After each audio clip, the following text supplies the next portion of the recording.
welcome to another episode of Reviews for the Ride Home. Today I just went and saw The Hunger Games Mockingjay Part 1. Quick rundown of my relationship with the Hunger Games movies. I'm not the biggest fan of them, generally speaking. I thought the first one was okay. The second one was better and a good movie, but nothing really spectacular. My biggest problem with the first one was that I love Battle Royale. And if you haven't seen Battle Royale, go watch Battle Royale. Overall, I just couldn't get over the fact that it was a completely unoriginal story, disguising itself as something really original. And what made it even worse for me was that it was completely unoriginal, pretending it had something really substantial to say while not ever actually saying anything. The movies didn't say anything. The second movie I thought was better at capturing something, but even then, especially the second movie, to me really just felt like the wrong kind of filler. It felt like it wasn't setting up anything really that interesting or crazy. It felt like another excuse for the Hunger Games, and it felt less substantial than the first Hunger Games movie. And oh boy, they had cool things about them, but I just could not get into them. That all being said, this is the Hunger Games movie that I've been wanting to see. This is the one that really showed me that there is a story in the Hunger Games worth telling. And this is the one that really captured the idea of what they were even fighting for really the first time. In the first two movies, we didn't see anything except the Hunger Games. Because of that, I didn't see anything that was worth fighting back for. You know, yes, obviously putting two people from 12 districts into a ring and saying, hey, one of you can live, go. Obviously that's wrong. And we've seen so many similar stories that I just couldn't see this as really being a reason for a revolution, especially considering it had been happening for, 70-something years, that they didn't become acquainted with it, they didn't become accustomed to it. It just didn't work for me, even though in reality, maybe this would spark a rebellion. In the context of this world, it didn't do anything for me, and I didn't understand why there was such anger for this thing that had been happening for 74 years, or whatever it was. That science fiction suspending my disbelief had me suspending my disbelief the wrong way, that there would be a rebellion. It just didn't work for me in that regard.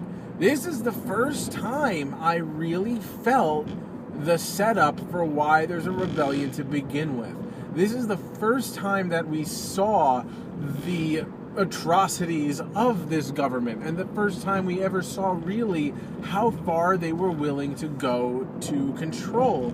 Not just the Hunger Games being this one particularly bad thing. I mean, let's get real here, as odd as this sounds.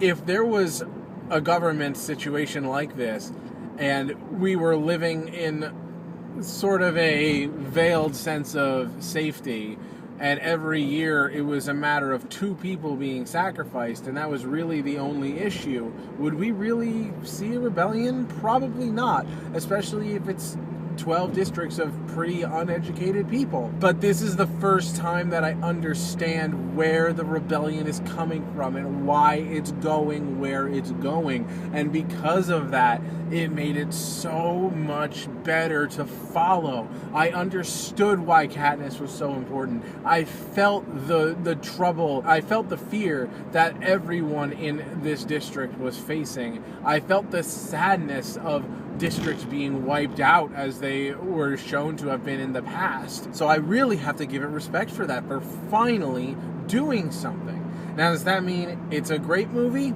No, it's not. And it's not anything that's new, and it's not anything that's really that original. We've still seen this rebellion story a bunch of times. But my point is that for the first time in the script, mixed with the already phenomenal acting from Jennifer Lawrence, now only topping herself as she always does, this is the first time that I really understood the purpose of the rebellion, and I understood the reasoning for it. I have to give it credit for that, because I did feel something, and it felt far more significant than any other Hunger Games movie before. And most surprisingly, as somebody who has not read the books, that is a big thing to say right up front, I have not read the books. This is the first time this split ending of a book worked for me. This is the first time that I felt a decent climax, that I felt the movie building to a point. It was established that there was a point that it was being built to that wound down to a cliffhanger, that I felt this was cut to be cheesy. This was cut in the middle to be corny. I felt, no, if this is how the book is structured, yes, this is a great ending and a great place to leave things hanging, because it is such a bittersweet success that it can be open-ended and not feel cheap.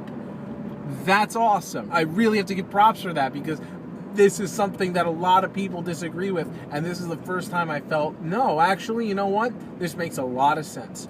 So to tie it all up into a nice little knot, this is the Hunger Games movie that I think is finally worth it. And even though it's not original, I can finally see a vision of why this story needs to be told. So, Hunger Games Mockingjay Part 1. Tune in a little later this week. I'm sure I'm going to be seeing something. Be sure to subscribe and head to McKeeReviews.com for all of your movie reviews. Take care.